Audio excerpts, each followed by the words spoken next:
everybody, Prepper Nurse 1 here. Today is Tuesday, the 2nd of November, 2021. We had snow this morning here at the homestead, so that was very nice. More rain mixed in, obviously, rain-snow mix. And so the weather has not been super pleasant once again, but these things do happen. So, alright, we're going to do a video here. We're going to do a what-if scenario video. Alright, but with a sprinkle of something that is happening that I think is something that absolutely needs to be paid attention to.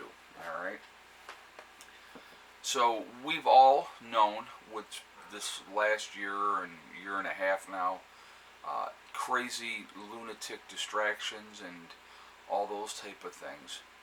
Everything's going on. Huge shortages of a lot of things. The prices of other things have gone up exponentially. What if all of this has been a ploy? And we're going to talk about this a second. And this is something I want you to think about. Again, something to put your thinking caps on. A what-if situation. I always pay attention to animal movements. Animals know what's going on before the general public will know what's going on. So what do I mean by that? So what we're going to talk about, we're going to talk about the bison in Yellowstone National Park. Obviously, those of you that have not lived under a rock know that Yellowstone is a supervolcano. Well, normally when the bison migrate, they migrate to certain areas of the park to winter, to be able to survive because it's easier to get to the grass underneath and those type of things. This year, the bison are not doing that. Some of them are, very few of them are, but a lot of them are trying to leave the park, okay? That is a very telling situation. That tells you there's something going on. There have been, again, if you distractions, aversions, not giving all the proper information that is being put out there. The park has been, the deformation has been coming up in the park and those type of things. Now again, will Yellowstone volcano erupt again in the future? Absolutely yes, it will. When will that happen? No idea. So I'm not going to sit here and say, oh my God, an eruption is imminent and it's going to be happening anytime, and it's not what I'm going to do. But what I'm telling you is this, and I want you to think about this, and feel like, again, if you're paying attention to stuff. So there have been a lot of people that have talked about a lot of troop movements going on around the country. That could be normal troop movements, absolutely could be. But we're going to do a scenario here. We're going to do a little scenario. Let's say the government knew, because of their true monitoring of Yellowstone National Park, that something was going to happen with Yellowstone. Let's just say that that's the case. We're doing a scenario here, a what if, alright? If that was the case, they could not report that to the general public because it would be mass hysteria. There's no way you could tell the public that was going to be happening. It would be complete anarchy. The logistics of moving millions of people to a safer zone, number one, would be very difficult. Trying to prepare the country for a Yellowstone event would be a logistical nightmare in itself. A lot of panic, a lot of fear, and all those type of stuff. So let's say they realized how bad it was going to be, and so they were focusing on stockpiling food, getting supplies ready in certain underground locations to be able to ride out the storm. So now who gets to go to those locations? Well, of course, hand-picked people. I mean, realistically, let's think about this. Who would you want, if you knew there was an event like Yellowstone was going to happen, which will change the demographics of the world, because it would put so much stuff into the upper atmosphere, it would put us into a volcanic winter that could last for years, right? So you're trying to get a group of people to survive. Who are you going to pick? You're going to pick your top minds, scientists, doctors, those type of people, brilliant people. Those would be the type of people that would be at the top of the list. Then you would want people that are truly healthy, that are young, that can rebuild our society afterwards by repopulating our society, but you would weed out all the genetic flaws and those type of things by not letting those people come in. And as cruel as that may sound, that's a reality. Every person possibly over the age of 50 would automatically, other than, like I said, scientists and those type of things, would be disqualified. Because the reality is, 10, 15 years, they're going to be the drain on the society. So you're going to want a younger, stronger population. Obviously, you want your military folks there. And so those are things to think about. That's a reality. That's a reality.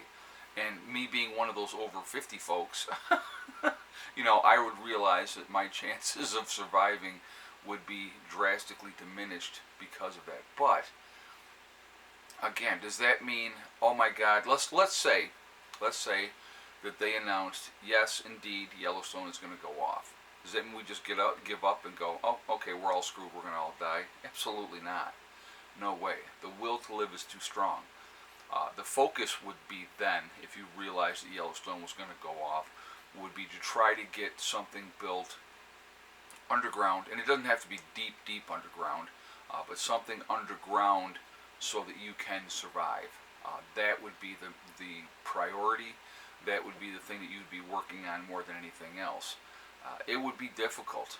It would be tough to survive that type of situation. The panic and the anarchy would be out of control. And then when that event did happen, it would be just an absolute nightmare. And it would be a nightmare for a long time. But is it survivable without government assistance? Well, the last time a major volcano went off, I think they said it was Toba, and the world population went down to about 10,000 people. So is it survivable? Sure. But would it be difficult? Absolutely. Now we have modern technology on our side, so that makes a big difference. Okay, but so that gives us an advantage that our ancestors from forever ago didn't have. They didn't have that modern technology. They didn't know about filtering air and doing all those type of things. So more people would definitely survive. Billions would die. Absolutely, billions would die. Starvation, because of the ash, whatever the case may be. It would be tough. It would be very, very tough.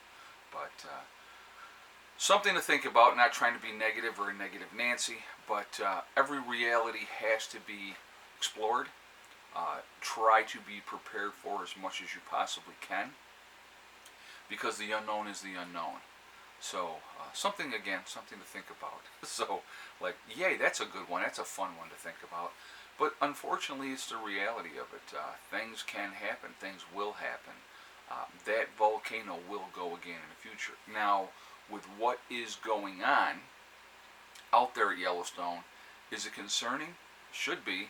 You look at all, excuse me, the volcanic activity that's going on around the world, that's concerning. Now, that is a direct result of being in a grand solar minimum, in my opinion. And so, it definitely affects things. So, are the chances of Yellowstone going increased because of a grand solar minimum? They would be. But that doesn't mean it's going to go. I'm not saying it's going to go. I'm just saying when you watch the animals and their normal patterns are not being observed, it's something you need to pay attention to. So, just some food for thought. I definitely want to hear your feedback on that. But wouldn't that be an interesting thing if this whole thing, because they knew it was coming and it was just a distraction to keep us preoccupied, keep us busy while they prepared for a certain amount of people? And realistically, how many people could they save? I mean, if you think about it, long term, underground, if they had to. How many? Well, you got Cheyenne Mountain, which is a military base, obviously. I think that can house up to a couple thousand people. And that was built to withstand a nuclear explosion. So, are there other places like that around? Yeah, there sure are. Down in West Virginia, over Greenbrier County, they have the one that they had built that was going to be the spot for the elites to survive if something happened as far as World War went. So, a nuclear war. So those type of places are out there.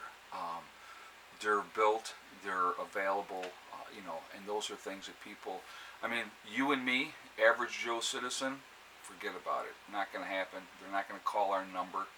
They're not going to be like, hey, we really think you're cool, and we want to help you. We want you to survive. I don't see that happening. I don't. So we're on our own. So whatever is going to happen, no matter what it is, realistically, me, you, average Joe citizen, we're on our own, completely on our own. So I have no faith in the government, none. I'm not going to rely on them if I don't have to. So, we'll do what we have to do. And so that's what people need to remember. That's what they need to think about. So, again, I'd love to hear your thoughts on this discussion, what your thoughts are. I know some of people are going to come on here and they're going to be like, oh, Yellowstone's never going to blow up, blah, blah, blah, blah. Unless you are a scientist that is monitoring every single thing, realistically monitoring them, you have no idea. I have no idea. So I'm not saying, yes, this is going to happen, or no, this is not going to happen. I'm just saying these are things that need to be paid attention to. Especially, again, the animal movements and those type of things. Definitely something that needs to be watched, observed, what's going on. A lot of very strange things happening on the planet, and so definitely worth paying attention to. So, again, I would like your feedback on that. Real quick, I want to talk about my website, PrepperNurse1.com. We have the Prepper Nurse 1 community on my website, which is a resource that we have set up for you guys to be able to connect with like-minded people. It is free to join. Does not cost anything. No credit card information is asked. You do have to register, though. Okay. Once you go in there and you're registered, you read the message boards. If you're looking to try to connect with somebody in your state or your country, definitely take advantage of that too. That's what we've designed it for. Second thing is the Forefathers CBD and Hemp Store. So if you go to my website, PrepperNurse1.com, you will see the Forefathers logo. If you click on that, it will take you to their website. If you decide to make a CBD or hemp purchase, you can save 15% on your purchase through using the discount code PrepperNurse1. That's the number 1, not ONE. So definitely take advantage of that as well. CBD products are a good thing to have in your preps. They help with a number of ailments. So definitely something that is good. Last but not least, on my website, PrepperNurse1.com, you go in, you click on store. It drops down, you will see Legacy Foods. You click on that, and what we have available with the freeze-dried Legacy Foods is there. Definitely take advantage of that. It is GMO free. There's gluten options available for people that need it. It is vegetarian. Beef and chicken options can be purchased separately. Let's see, 25-year shelf life, made in the United States, and the largest portion size of any of the other freeze-dried food companies. So definitely take advantage of that, all right? I hope everybody's having a great day. So just everybody, when I do these type of videos, I'm not doing these type of videos to scare you, okay? I'm doing these type of videos to make you think, to help you prepare, to put you in a situation to be able to survive whatever happens. That's my goal, all right? Remember, we are all in this together. We are one race called the human race. As soon as we can figure that out, we're going to be in much, much better shape. Also remember to hug and kiss the ones that you love.